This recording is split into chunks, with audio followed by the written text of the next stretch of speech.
Bonjour à toutes et tous, merci d'être avec nous sur Mikoba Télévision. Vous êtes dans cet échange. Invité du jour qui reçoit Franck Muyumba, qui est interprète des sourds. Nous le recevons dans le contexte de la célébration de la Journée internationale des sourds, ici dans la province du Lualaba. Bonjour et bienvenue. Merci, bonjour monsieur le journaliste. Nous allons échanger donc sur les conditions des sourds de Kolwezi, de leurs difficultés et de leurs défis. Il en sera donc question dans cet échange. Mais pour commencer, une certaine opinion dit depuis un temps que la Fédération internationale des sourds muets a fait évoluer cette appellation. On ne dit plus sourds muets, mais on dit plutôt sourds seulement. Comment recevez-vous cette information ? Merci pour la question. Je pense que c'est une information pour nous aussi, en tant qu'interprète de sourds muets. Mais au moins, j'essaie de comprendre les soucis de la fédération. C'est que au jour d'aujourd'hui, il y a des sourds, mais qui ne sont pas muets. C'est-à-dire, il y a des sourds qui essaient un peu de parler quelque chose que vous pouvez vous capter, vous pouvez entendre ça, mais eux ne peuvent pas entendre ce que vous parlez. Donc il faut toujours appliquer le langage des sourds muets. Si vous avez été avec nous hier à la Journée internationale des sourds, notre invité qui venait de l'Angleterre a essayé d'une manière rapide de vous donner les 4 catégories de sourds qui existent. Je ne sais pas s'il faut que je vous les donne. Allez-y à l'attention des téléspectateurs. Oui, au fait, il y a 4 catégories de sourds. Il y a des sourds, dès que la maman conçoit une grossesse, elle va à l'hôpital, on lui dit que l'enfant qui naîtra sera sourd muet. Ça, c'est la première catégorie. La deuxième catégorie, il y a des enfants. L'enfant naît normalement, il est en bonne santé, il n'a pas de problème. Et arrivé à 5 ans, il devient sourd-muet. Il y a d'autres qui naissent aussi sans problème. En grandissant, il devient sourd-muet. Ça, c'est la troisième catégorie. Et enfin, la quatrième catégorie, l'enfant devient sourd-muet tout simplement parce que il a connu une maladie telle que la méningite, il a connu l'accident, et à ce moment-là, les réflexes, quand il parlait, il ne peut pas perdre ça. Il est sourd, mais il garde les mêmes réflexes quand il était entendant, donc quand il parlait. Il ne peut pas perdre ces réflexes-là, mais au moins il est sourd. C'est pour ça que je peux comprendre que la fédération a compris que non, il ne faut plus utiliser le langage des sourds muets, il faut peut-être utiliser le langage des sourds, tout simplement. Bien entendu. Parlez-nous maintenant de l'organisation des sourds. On va en tout cas convenir d'utiliser sourd tout simplement au lieu de sourd muet, même si ça sera difficile, mais on va conventionnellement dans cette émission faire cet exercice. Donc parlez-nous un peu de l'organisation de la communauté des sourds ici au Lualaba. Okay. S'il y en a une, bien entendu. Merci beaucoup pour la question, monsieur le journaliste. Nous avons une association des sourds muets du Lualaba qui est présidée par Papi Mouepou depuis toutes ces années. Au fait, ici, au Lualaba, où je peux parler de Kolwezi, nous avons une école de sourds muets que nous appelons EFATA. Ça se trouve sur Mandrandel, je m'excuse. Et cette école, il n'a que la formation primaire. Oui. Donc, quand vous terminez là-bas, vous devez aller à l'ICASI. C'est à l'ICASI où nous avons la formation secondaire. Nous avons l'internat. Alors, ici, chez nous, à Kolwezi, nous avons une association. Dans cette association, il y a des sourds muets et il y a aussi les interprètes des sourds muets, tels que moi. Oui. J'ai fait partie de l'association des sourds muets du Lualaba. Et cette association s'occupe de tous les problèmes des sourds muets. C'est-à-dire... Quels sont-ils, ces problèmes? Leur façon de vivre, les sourds muets, leurs difficultés de la vie. Par exemple, au jour d'aujourd'hui, dans les secteurs des sourds muets, ils évoluent beaucoup plus dans la menuiserie, ils évoluent dans la coupe et couture, Et toutes ces choses-là doivent être encadrées par l'association des sourds-muets. Parce que les sourds-muets, nous disons qu'ils doivent être épargnés parce que ce sont les personnes vulnérables. On ne doit pas les taxer comme tout le monde. Les taxes de l'État, il faut qu'il y ait une association. Si un sourd-muet a des problèmes, il faut qu'il y ait le répondant. C'est pour ça qu'on a créé cette association. Bien entendu, vous avez évoqué une école de formation de ces sourds. Il n'y en a qu'une seule dans toute la province du Lualaba? Oui, il n'y en a qu'une seule école. D'ailleurs, je voudrais par cette occasion féliciter l'excellence Fifi Masuka, parce que je me rappelle bien, c'était en décembre 2021, c'était le 25 décembre 2021, quand elle avait organisé une fête avec tous les enfants de Kolwezi. Elle a préféré aussi inviter les sourds-muets. Et les sourds-muets sont allés à cette rencontre. À cette occasion, les sourds-muets ont présenté leur mémo. Ils ont dit que notre école manque beaucoup de choses. On ne répond pas aux normes d'une école. Hier, vous avez suivi, quand le recteur de l'université de Kolwezi a dit les sourds-muets, on les autorise pour le moment à faire aussi l'université. Et imaginez-vous, la plupart des sourds-muets qui sont ici ne sont pas diplômés. Comment on peut admettre un sourd-muet qui n'est pas diplômé d'État à l'université? C'est comme ça qu'aujourd'hui, nous avons des sourdes-muettes ou des sourdes, que je dois d'ailleurs féliciter, qui sont diplômés d'État en pédagogie. Ils ont évolué dans les écoles ensemble avec les entendants et on a mis à leur disposition les interprètes et c'est leur famille qui était en train de payer ces frais-là. Et aujourd'hui, elles sont diplômées d'État. Et c'est des sourdes, je vous confirme qu'elles vont faire l'université. Justement, c'est un cas particulièrement intéressant que vous évoquez. C'est-à-dire qu'on peut, en dehors de cette école dont vous avez parlé, et FATA, c'est cela. Oui. Donc, en dehors de cette école, on peut les admettre dans d'autres écoles. Oui. Mais à quelles conditions? À condition que nous mettons à leur disposition un interprète. Et ça coûte maintenant cher à la famille. C'est pour ça que nous demandons, il faut au niveau de la province qu'il y ait une organisation pour s'occuper des interprètes qui doivent faire ces travaux-là. Parce que ce n'est pas toutes les familles qui ont des moyens. Je n'ai pas terminé ce que j'étais en train de dire. J'étais en train de féliciter l'excellence Fifi Masuka parce qu'au jour d'aujourd'hui, elle a accepté de construire. Je ne parle même pas de la réhabilitation parce que si je parle de la réhabilitation, il y avait quelque chose de très bon qu'on veut arranger. Restaurer. Mais là, c'est une école qu'elle est en train de construire qui doit répondre aux normes internationales.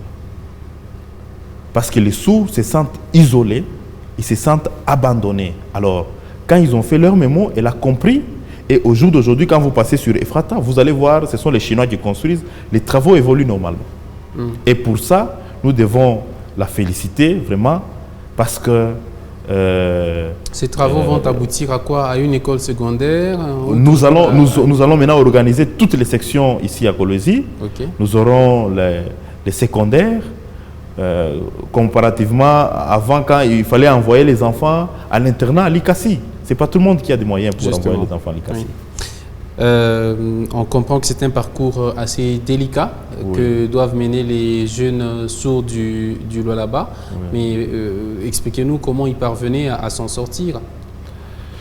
En fait, c'est comme ça que les sourds-muets, si vous avez suivi hier les discours du président des sourds-muets, il invite tout le monde à apprendre le langage des sourds.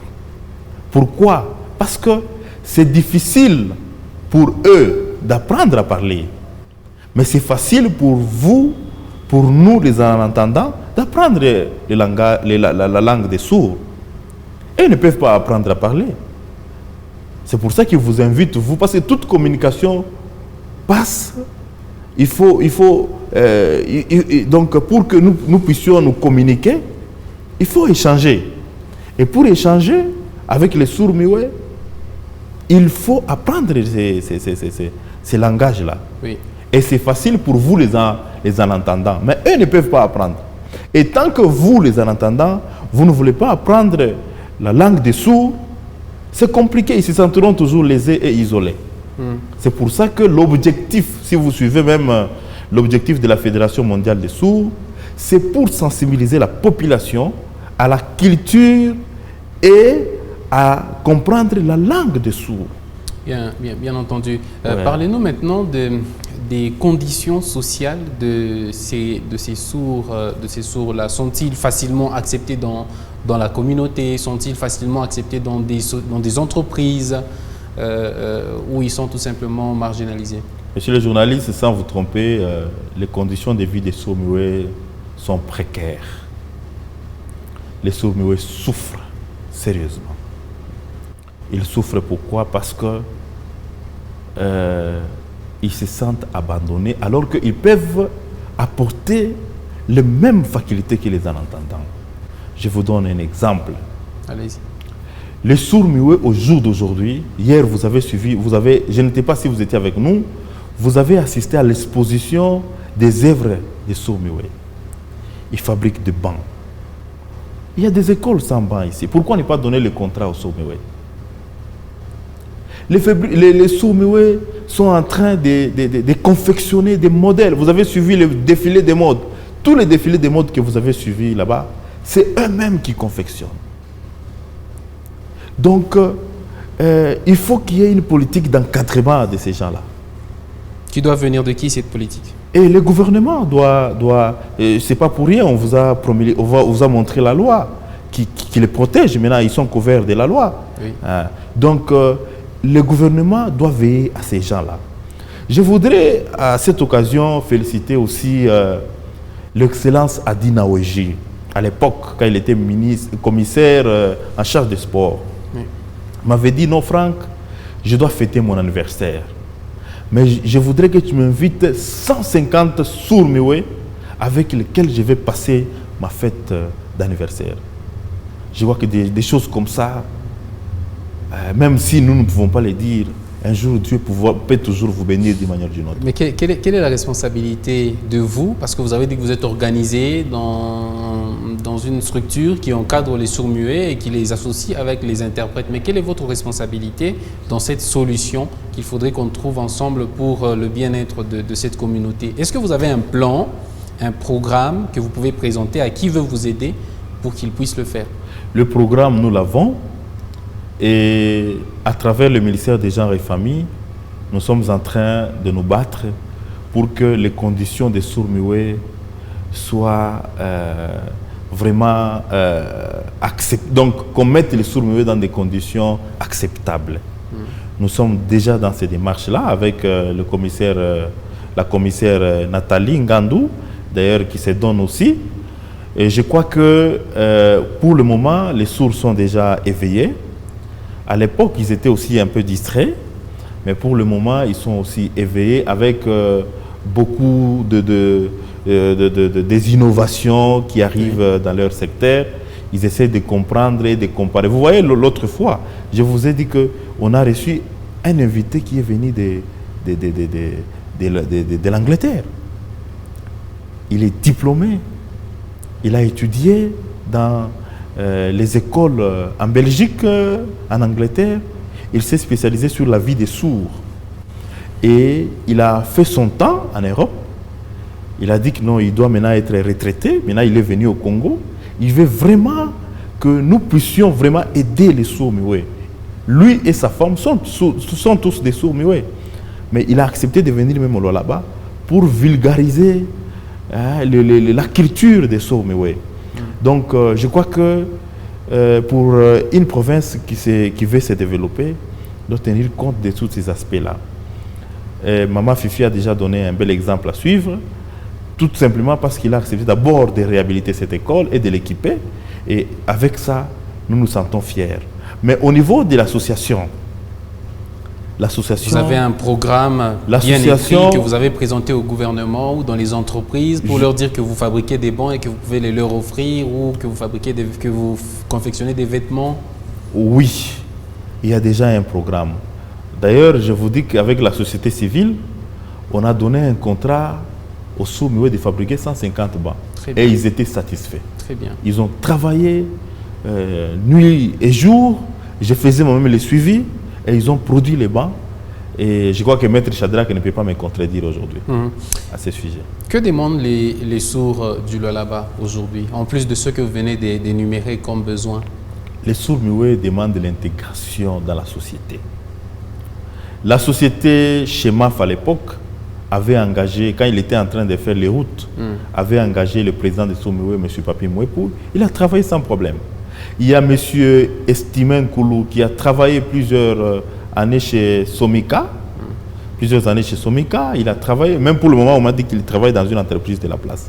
Donc, les sociétés de Kolwezi en particulier et du Lualaba en général comprennent que les sourds muets, ce ne sont pas les gens à négliger. Ils sont capables de vous produire beaucoup de choses. Ils sont intelligents. Ils sont intelligents. La surdité n'est pas héréditaire. La surdité est due toujours à quelque chose. Oui. Il dit toujours à quelque chose. Donc les sourds demandent à ce que les entreprises de la place puissent les intégrer, puissent les accepter, puissent les considérer. Merci beaucoup Franck Muyumba, vous êtes interprète des sourds. Merci d'avoir répondu à nos questions. Maintenant, je vais vous demander un exercice pour cette communauté des sourds qui nous suit, de reprendre tout ce qui a été dit, tout ce que vous avez passé comme message dans cette émission, mais en langage de signes. Merci beaucoup. J'espère que les sourds sont en train de me suivre. Je demande aux entreprises de Kolwezi de savoir que les sourds ne sont pas des gens à négliger, non. Ils ont étudié comme tout le monde. Ils ont les facultés comme tout le monde.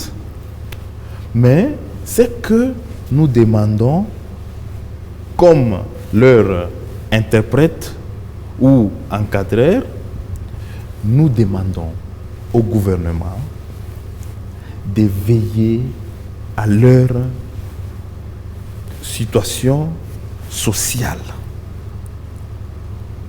Parce que au jour d'aujourd'hui, à Kolwezi, je peux facilement vous compter même 400 sourds muets qui ont besoin de soutien total du gouvernement congolais. Alors, notre souci est de voir nos amis sourds muets travailler parce qu'ils ont des familles. Il y a ceux qui sont mariés, d'ailleurs, ils sont très très nombreux, ils ont des enfants. Comment on peut vivre sans les moyens? C'est pourquoi nous demandons au gouvernement de veiller sur cette question. Merci. Et même, il faut encourager les interprètes. Depuis 2008, nous sommes des interprètes, des sourds. Nous faisons les choses gratuitement, sans être payés. Alors que le gouvernement songe à cela. Merci. Merci beaucoup Franck Muyumba. Merci d'avoir répondu à nos questions. C'est la fin de cet échange. Restez avec nous sur Mikuba Radio et Télévision. On se retrouve très vite pour un nouvel invité du jour. Merci beaucoup.